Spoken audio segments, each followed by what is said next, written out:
Hey everyone, Ryan here. Welcome back for more wrestling talk this week. I would actually like to talk about both Monday Night Raw and SmackDown because it's the start of a new year for 2021. So let's get down to it and talk about Monday Night Raw. So we know that this last Monday was Legend Night, and I really thought it was really cool how they started off, of course, with Hulk Hogan, the immortal Hulk Hogan. And after that, I was really thought they would have had a continuous story from last week, of course, with Randy Orton and Alexa Bliss. But they didn't seem to do that, of course. So maybe they really focus on the legends, because there was no sign of Alexa Bliss the whole entire night. Maybe they will actually address this issue come next Monday. But anyways, it was really a fun night. We started off with Miss TV, and they brought the New Day out, of course, and they were talking back and forth, of course, and seemed to be a little heated, of course. And we got another legend, Theodore Long, coming out to arrange a match, because since he was a general manager in the past, he wanted the Miz and New Day in a tag team match. So they gave us a really good match, I got to say. So that was a really good start of the night. Some interesting other twists this as well, too, because there was a tag team match with Charlotte Flair, Asuka, against Peyton Evans, of course. And guess what? Ric Flair came out with her. Woo! Woo! I love doing that. Anytime when Charlotte Flair comes out, especially Ric Flair, I have to do it, of course. But anyways, throughout the match, it went back and forth. It was a really fun match. But the thing that really got me concerned this as well, too, because Lacey was really starting to hit on Ric Flair, of course. Towards the end of the match, I don't know why Ric Flair decided to do this, but he decided to trip his daughter, Charlotte Flair. That was just out of the blue. Maybe he wanted Lacey. Maybe he wanted a little more with her, I guess. But anyways, there was something going on. You guys got to remember, too, when Charlotte Flair first entered the WWE, she was having problems with her dad. There was some issues, of course. And, of course, after this match, she ran into that same issue, saying, get out of my life, sort of thing. So, drama, once again, with both the father and daughter. I know they will probably work it out, most likely. But the other thing I want to talk about on Monday Night Raw, too, is the Hurt Business as well, because they have been unstoppable lately. It just seems like since both of them, they have the tag team belts, and Bobby Lashley has the U.S. title. This seems like they are unstoppable. But that last week, of course, when they faced at the Lucha House Party, this seems like this match was once again really good. It seemed like a really good night for wrestling once again, I gotta say. But the Lucha House Party came on top and gave a surprise win over the Hurt Business. A miscommunication with Shelton Benjamin and Cedric Alexander. So what is going on here? Is the Hurt Business actually going to get hurt inside? It seems like something might actually happen down the line with this, or else they probably will work it out, of course. And we also later that night had the Jeff Hardy and Randy Orton. These two do have a pass together, and I knew right away this was going to be a really good match, which it was. And Randy Orton was the one that came on top and gave over Jeff Hardy.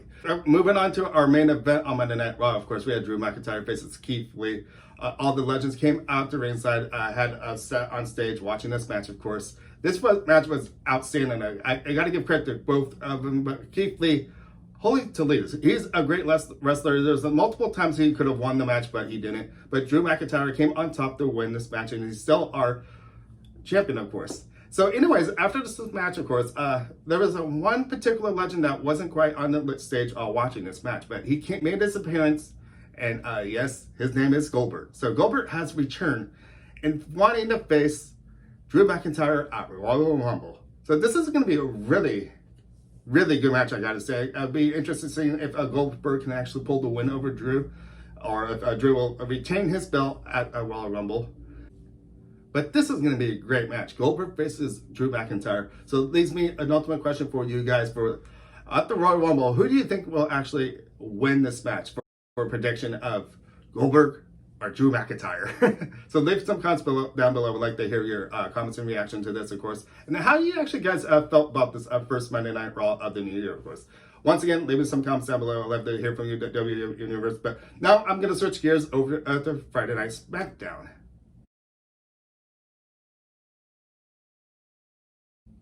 So switching gears over to Friday Night Smackdown, once again, they started off the show with Roman Reigns, along with Jey Uso, and they were actually calling out Adam Pearce, a guy that it seems like he's been acting on both sides of both Monday Night Raw and SmackDown as a GM, general manager in other words, and it just seems like, I guess, Roman Reigns doesn't think Adam's really picking on him and Jey Uso. But they called him out. That's how the show started on Friday Night Smackdown.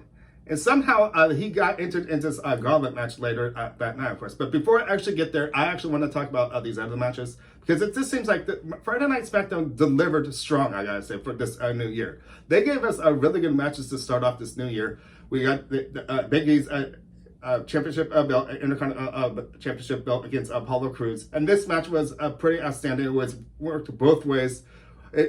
We thought the match was going to be over in a short period of time, of under 10 minutes, of course, because both guys had their shoulders down, and the referee saw their shoulders down and counted both of them down as a 1, 2, 3 count. But that was not the case because actually, let me just say this. Apollo Crews actually wanted to restart the match because he didn't want things to end that way, of course. And he was talking to Big E, and of course, Apollo Crews kind of gave him a slap to encourage him to restart the match, and that's exactly what happened. So this match resumed, of course. Once again, a really good match, but once again, Big E was on top, continuing to have his Intercontinental belt still. So, anyways, moving on. It just seemed like this was seemed like a big blockbuster night. It seemed like in the next match, leading after the Intercontinental match, of course, we had another tag team championship match against the Street Profits against Dolph Ziggler and Robert Roode. And once again, I had a gut feeling something was going to happen this night on a new night of SmackDown on this 2021 season. And it looks like that we have a new tag team championships, Dolph Ziggler and Robert Roode. So once again, I want to give a big congratulations to both of them. Street Profit had that title for quite a while, and I want to give them a big congratulations on being a really good champs, of course. And moving on to our main event on Friday Night Smackdown was this big Gauntlet match, which originally was set for 5 people. But because at the beginning of the show, yes, that big conflict with Roman Reigns and Adam Pearce, somehow Roman added Adam to the list of wrestlers in this Gauntlet match. So we actually had 6 people. So who started off this match? Rey Mysterio and Sami Zayn started off this match. So right away, I was hoping for, I knew both Rey and Sammy would give a really good fight, but this didn't seem like it was, because it was short-lived, in other words, because Sammy brought a camera crew out. He's really preoccupied with building this new he's making a new documentary of some sort. He likes to talk, of course, but he was not paying attention to this match, and Rey Mysterio got the easy 1, 2, 3 pin over him, of course. So who was next in line? Shinsuke Nakamura. So these wrestlers, I love Shinsuke. He's amazing. Of course, if you go all the way back to a couple of Royal Rumbles ago, how he won that match, it just seemed like he, I think everyone was a little berserk and outraged at how much he won that match. The whole world seems like they went crazy for Shinsuke and started singing his theme song. It was amazing, I gotta say. So anyways, with this Gauntlet match, he brought the fight with, once again, he had to face King Corbin, got the win over him, and Daniel Bryan as well. These two, Daniel Bryan and him, brought a really good match, and it just seems like I would love to see this match again. But anyways, so after Shinsuke came down to the last person, of course, Adam Pearce was the last person, of course, but before Adam came out, Roman Reigns and Jey Uso actually came out and really did a number on Shinsuke, of course. So this was really not a really fair match, I gotta say, with Shinsuke and Adam. It seems like, isn't there some sort of conspiracy happening here with why Roman Reigns has had this title for so long? It just seems like he's not been defending his belt and the way he was. I guess the clause of defending your belt after 30 days is kind of out the window right now. It just seems like he's taking the easy way out with Jey Uso being on his side too, because Jay's been really helping him out. This is all being set up now with this Adam Pearce, because how Roman Reigns and Jey Uso interfered with this match, knocking Shinsuke, and it seems like Shinsuke was not moving in the middle of the ring.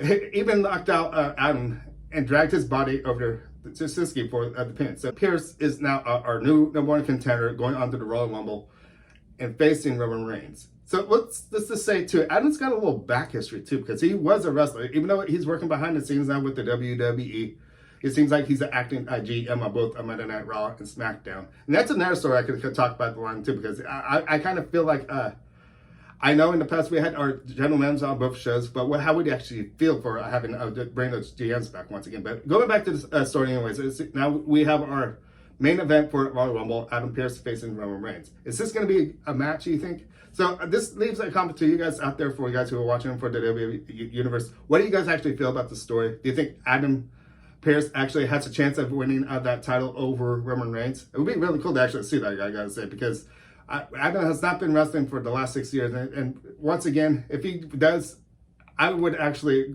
get up and actually applaud, because Roman Reigns is a really good fighter who really could be cocky at times, but all these wrestlers can, I guess, kind of can, I guess, in a way.